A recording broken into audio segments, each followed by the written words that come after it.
Hi, welcome to Telesur. This is from the south, from our studios in Caracas, Venezuela. I'm Luis de Jesus. Let's begin.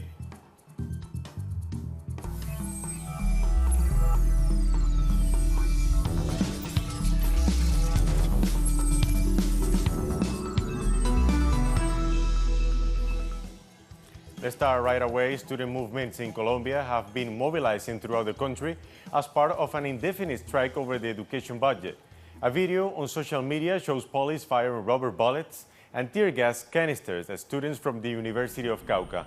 And as a result of the repression, around 6 were detained, 32 injured, and 2 disappeared. Student movements say the government doesn't have the will to find a solution to the financial deficit affecting public universities. They have also called for a meeting with President Iván Duque.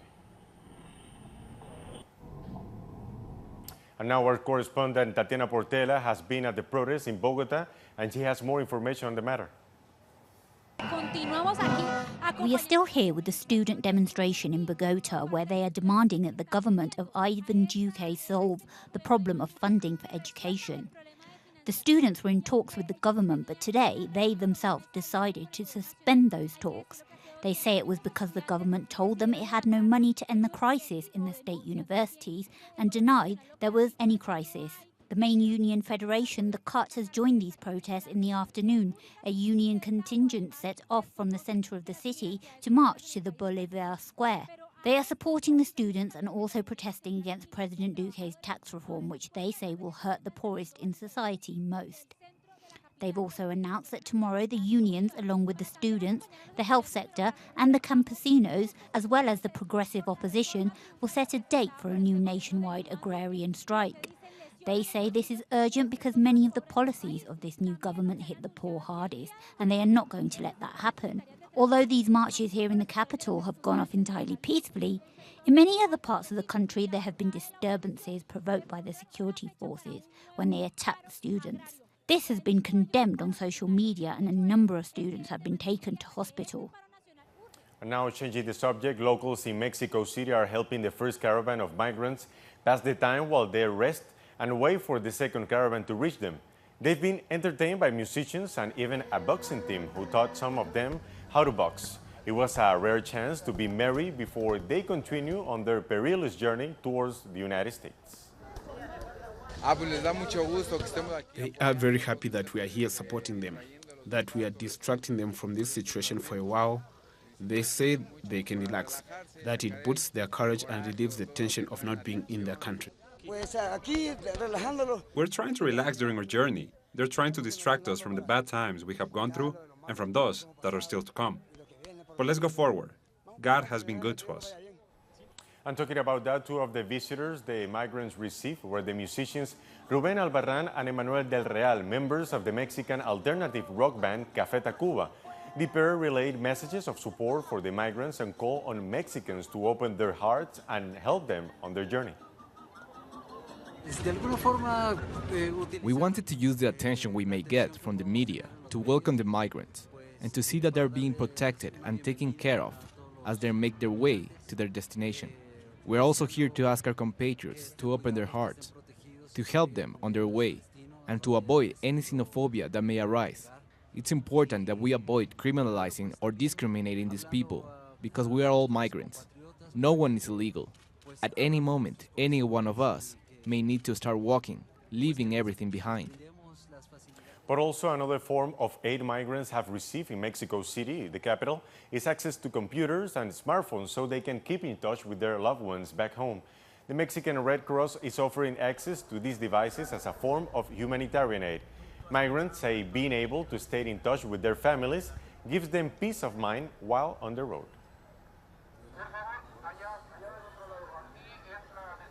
And from Mexico City, Pablo Perez brings us more on this story. Here at the Jesus Martinez Sports Complex, which is serving as temporary shelter for migrants, there are 2 main items for today's agenda. As agreed in the ongoing assemblies held by the migrants, they hope to meet with President-elect Andrés Manuel López Obrador. AMLO's stance on the caravan is quite different from that of outgoing President Enrique Peña Nieto. AMLO has offered a work visa program for the migrant community, but this meeting has yet to be confirmed by AMLO's transition team. The other item on the migrants' agenda is a meeting with the UN's High Commissioner for Human Rights in Mexico, Jan Jarab. This meeting has not been confirmed either, but migrants plan to head to the OHCHR offices with the hopes of being heard. Good. Thanks, Pablo, for that report. And U.S. troops are reinforcing the Mexico's border ahead of the migrant caravans. Soldiers have installed new barbed wire while the Pentagon refuses to give a price tag for the whole operation. Around 4,800 soldiers have been deployed. Some 1,100 of the troops are in California, another 1,100 in Arizona, and 2,600 in Texas. President Trump said that up to 15,000 troops could serve in the operation.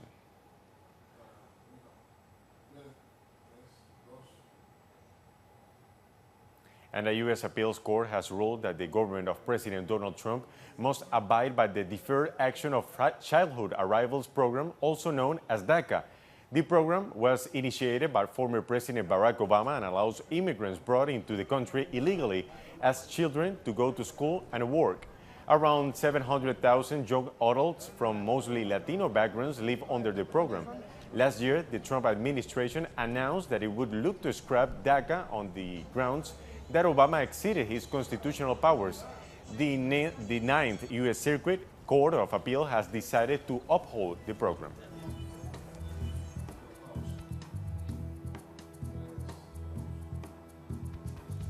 Coming up, more stories. Meanwhile, you can follow us on Twitter at Telesur English and my personal account at Telesur. We'll be back very soon.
We're back. The 17th meeting of the ALBA-TCP Alliance is currently taking place in Nicaragua. Member countries of the Bolivarian Alliance for the Peoples of Our America are discussing political and socio-economic issues during the meeting. Among those attending the meeting are the Prime Minister of San Vicente and the Grenadines, Dr. Ralph Gonsalves, Venezuelan Foreign Minister Jorge Arriaza, and the Bolivian Foreign Minister Diego Pari. And President Daniel Ortega also rejected the pretension of some European countries to colonize and enslave the sovereign peoples of Latin America and the Caribbean nations as they did in the past. Europe, through history, has been characterized by its expansionism attitudes.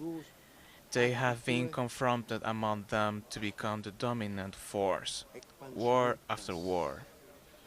That is the example that they give us, and now they are trying to reconquer us. And also, Venezuela Foreign Minister Jorge Arriaza emphasized the importance of reactivating the regional instance for the development of Latin American peoples.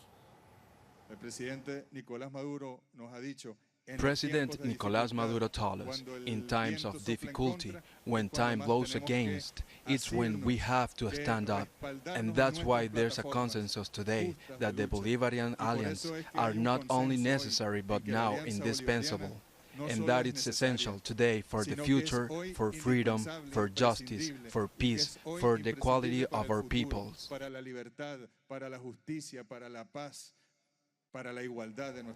And Venezuelan President Nicolas Maduro has defended there is freedom in his country despite the lies spread against his government.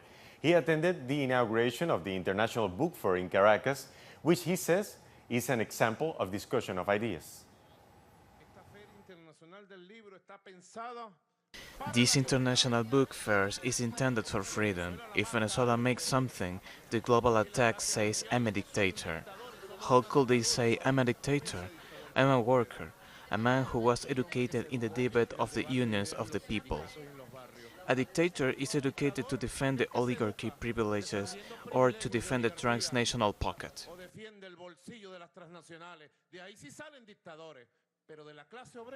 And Maduro also said that violence in Colombia continues to affect his country, which receives people fleeing this conflict. Este año hemos tenido más de 15 incidentes en la frontera del Zulia, Táchira, Apure, Amazonas. Of the Zulia state, Táchira and Amazonas border. A serious incident with paramilitary forces that killed a Venezuelan military group and wounded another major group of worthy Venezuelan officers. A war that has no end. And those who rule Colombia don't seek peace but seek justifications outside. Venezuela is ready and willing for Colombian peace.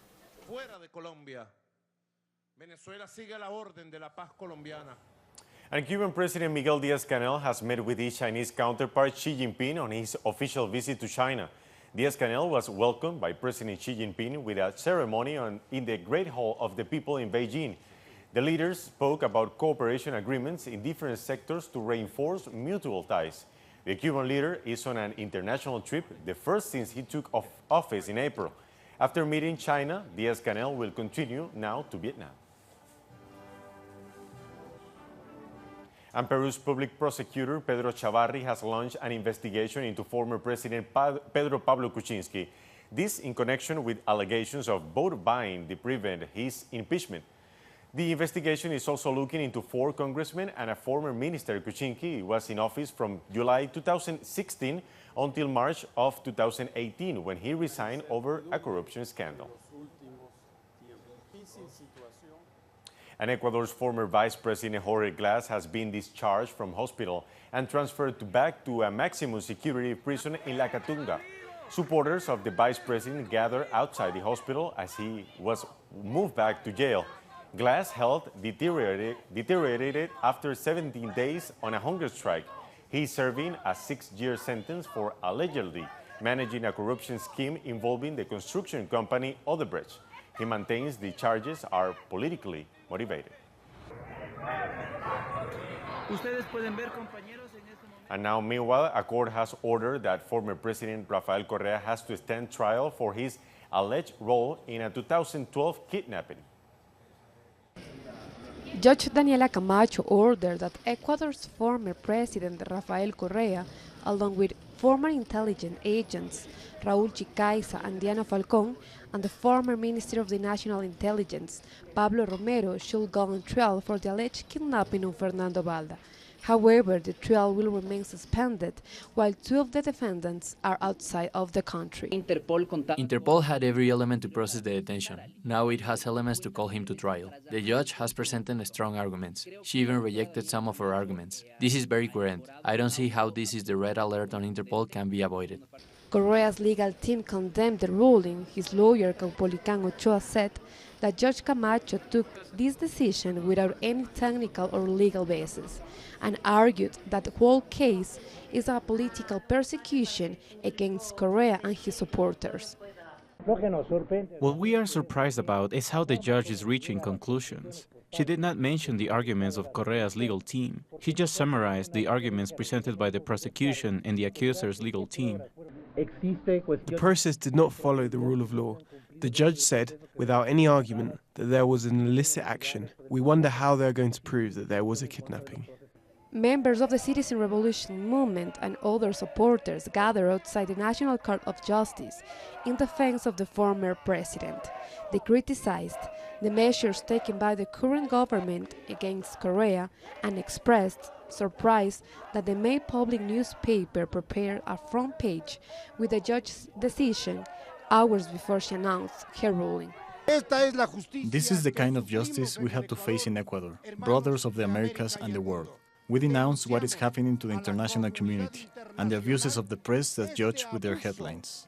Despite this latest move against the leader of the Citizen Revolution movement, Rafael Correa's legal team insists his fight will continue at the international level, where Correa has already gained a lot of support. According to them, even Interpol has ignored the arrest order requested by the government. Denise Herrera, Telesur, Ecuador. And now changing subjects, Argentina's largest airline, Aerolíneas Argentinas, has canceled all flights because of a union strike. Workers are demanding a wage increase to combat the country's rising inflation, which is expected to reach 48% before the end of this year. They also demand President Mauricio Macri to stop its project of selling the airline to a private company.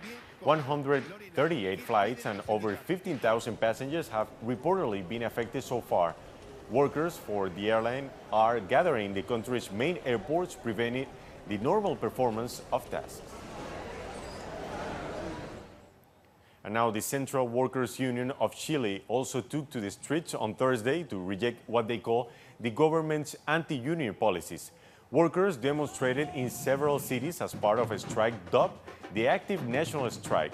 Their main concern is labor reform, but they say they are also rejecting health, education, public transportation, and government projects.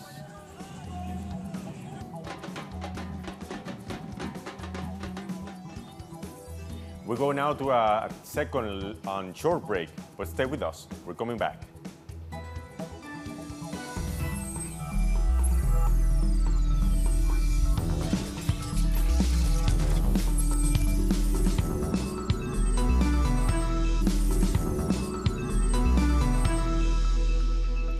Welcome back to the news. At least 12 people have been killed in a shooting in a Southern California bar and several others injured.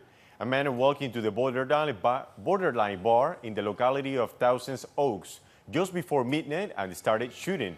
Then he committed suicide. The reasons of the shooting are unknown. You know, the shots rang out and we were hiding under the stools, that there was like a little smoke bomb. My friend actually saw it because I was under the stools with her, and that she saw the smoke bomb like start to go off, and we just heard everyone say run, booked it out to the parking lot, tried to get near my car. I'm pretty sure I saw him, and like I'll never get that picture out of my head, but we dropped and we heard the gunshots out. A lot of gunshots, a lot and I was just laying there. Talking about other news, Deb Haaland, New Mexico State Congresswoman-elect and one of the first Native American women elected to Congress in the U.S., has said that she plans to open an investigation into missing indigenous women. Speaking to Democracy Now!, Haaland also spoke about giving a platform to tribal leaders who have been marginalized. Over the years is missing and murdered indigenous women. And so, I mean, those are, you know, that is an epidemic. That's something that we need to work on. I'll go to Congress to make sure that we are paying attention to the issues that that folks care about. And I mean, missing and murdered indigenous women, yes, we care about that in Indian country, but women care about that issue all over the country. So, so those are the kinds of things I'd like to bring to the forefront of our conversation so that we can solve those issues. Speaking about the United States, it seems that the race in the U.S. in Florida is not over. The governor race between candidates Andrew Gillum and Ron DeSantis is now in the recount range. As of this afternoon, Gillum was hopeful he had gained another 4,414 votes over the incumbent Ron DeSantis, which has put him in the acceptable range for a recount.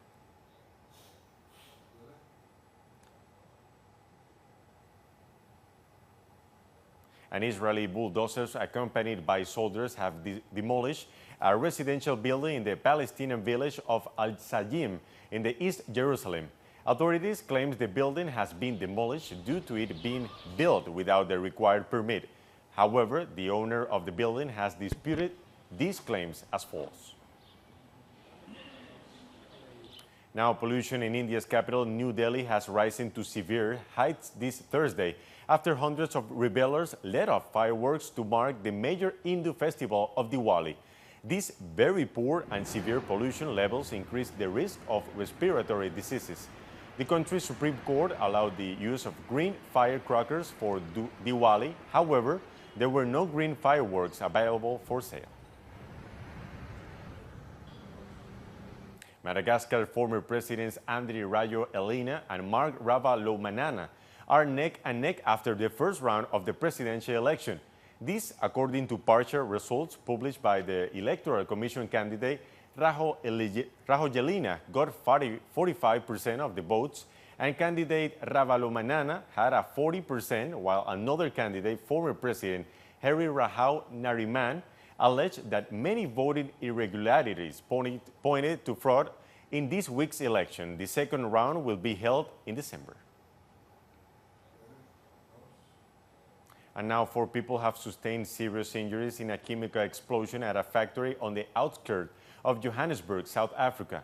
A spokesperson for Johannesburg Emergency Services confirmed that 4 people have been taken to a local hospital with serious injuries. He added that they have not yet established what caused the chemicals to explode. And civil servants in Zimbabwe are going on strike due to deteriorating work conditions. Backed by the trade unions, they will march to the cabinet offices on the 9th of November. Union leaders say that their members have become fed up with a government they see as unresponsive to their concerns. And 2 staff members of the International Press Rights Group, the Committee to Project Journalists, have been released from detention in Tanzania. Journalists Angela Quintal and Mutoki Mumo were arrested by Tanzanian authorities on Wednesday while reporting for the CPJ. Authorities claimed they were arrested for not having appropriate work visas. An exhibition on late Argentinian artist Gabriela Sacco is being held in Spanish capital Madrid. The visual artist portrayed the conflict between art and society and the political situation in Latin America at the end of the 20th century. Through her work, she showed that repression and inequality that engulf the region. Graciela Sacco is one of the most important artists of the last years in Latin America. When the Argentine embassy and the director of Buenos Aires Museum of Fine Arts, Andrés Duprat, brought us the proposal, a tribute to Graciela, we found it an excellent idea. She was also closely linked to Spain. In fact, one of its children lives here. It was mandatory to pay her a tribute in Madrid. And now Syrian exhibitors participating at the International Import Expo in Shanghai presented their food and agricultural products to a delegation of businessmen representing 21 companies. The Chinese market is huge and is promising. There is a market for this kind of sweets. We found so much demand that we have never witnessed before. The Chinese people were stunned with the quality of this product, with its delicious original taste. This has encouraged us to participate in similar exhibitions and in such big projects. I would also like to comment on the statement by the Chinese president about this exhibition. What he said was clear, open and promising. This sets the foundation for trade, importing and exporting from and to China. And talking about China, the first signs of winter in China are taking everyone by surprise, including a giant panda whose home was covered in snow at the Shennongjia National Park. The panda, who lives in the Hubei province, was not bothered by the cold and rolled around in the snow-covered trees and bushes. Also, a group of golden monkeys rushed to play with each other in the snowy hillside, jumping up and down on the trees. A serene wintertime scene.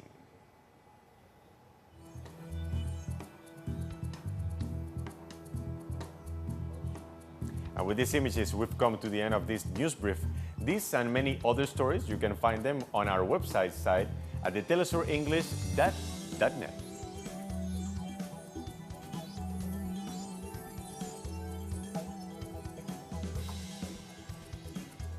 And remember, you can follow us on social media. And until next time, I'm Luis de Jesus. Thanks for watching Telesur, connecting the Global South.